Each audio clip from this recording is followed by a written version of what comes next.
So I think the media has missed the mark on this one.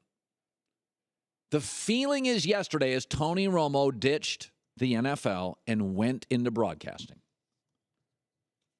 The feeling was Tony Romo, he may still go back to the NFL. He is controlling this situation.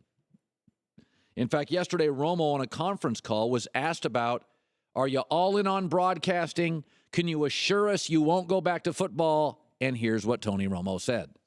I wish I could tell you unequivocally 100% for the rest of my life I'll never play any sports at all. I think I'm going to get some calls. I'm sure I will.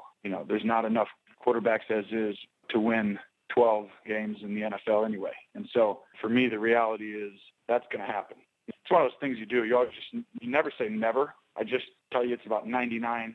And if there's some crazy reason Sean decided to fire me in week 12, well, I guess I'd have to think about playing in a small golf tournament or maybe in a flag football game or something. So he said mostly, overwhelmingly, I'm not going to the NFL. And the feeling is, boy, what's CBS going to do?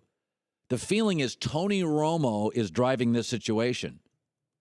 And he is not. CBS is. Tony Romo was no longer loved in Dallas. When offered to the marketplace, Denver, Kansas City, Houston, they wouldn't even give up a 7th-round draft pick. And Peyton Manning, who we all know would be an unbelievable broadcaster, has yet to decide what he wants to do. And he's good friends with Jim Nantz, too. Better friends than Tony Romo is with Jim Nantz. The narrative you're hearing is Tony Romo controls this. The reality is CBS has complete control.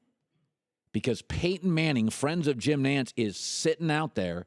And if Tony Romo isn't great on the air, and I'll make a prediction, he'll be fine, not a superstar. He's not going to be Terry Bradshaw, Troy Aikman. He's not going to be Chris Collinsworth, Charles Barkley. He'll be fine. Maybe better than fine, he won't be great. If Tony Romo for 1 second hesitates, Peyton Manning's available, and Drew Brees is about 2 years from being available. Remember, Tony Romo's shelf life is very brief in popularity. Michael Jordan, 10 years after he retired, was still the most popular player in the league. Peyton Manning, 10 years from now, they'll do polls, and he'll be top 10 most popular NFL players. Tony Romo had to take this job. The Cowboys weren't into him. The league wasn't into him. And Tony Romo and his agent are smart enough to know that Peyton Manning could have had this job. So this idea that CBS, oh my God, they could get ditched by Tony Romo, what's the marketplace? I think Tony Romo and his agent are really smart, and they figured out, oh, wait a minute.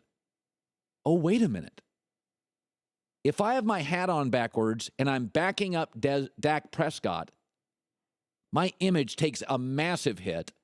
And because I was never a great playoff success, I'm not in that upper tier, that my star right now, it's losing 25, 30% a year. And if I want to ensure, there is no reason to believe that going to Houston was going to elevate Tony Romo to a wild, different galaxy.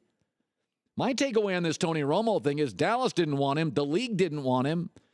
And Tony Romo figured out real quick, Peyton Manning's out there. I got to take this gig.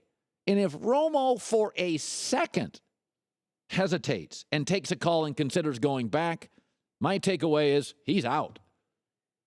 He's not Troy Aikman. Troy Aikman's got rings. He is not Charles Barkley as a personality. He is not Terry Bradshaw and Jimmy Johnson. He's Tony Romo. This is a better job than most people would predict that he got. He's not even John Gruden, who's got a Super Bowl.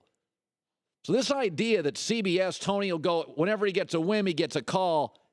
If Tony and his agent are smart, and I'm pretty sure they are, they won't take any calls. Because let me tell you something. You got Peyton Manning hovering out there in the galaxy. This network and every network would take him tomorrow and boot multiple people if they had to. Maybe not their number one guy, but they would boot people. Remember, Peyton Manning was in the NBC booth last year, week 1, and he was opening night breaking down Trevor Siemian. Remember how he was pretty good? Remember that? Mm-hmm. He was.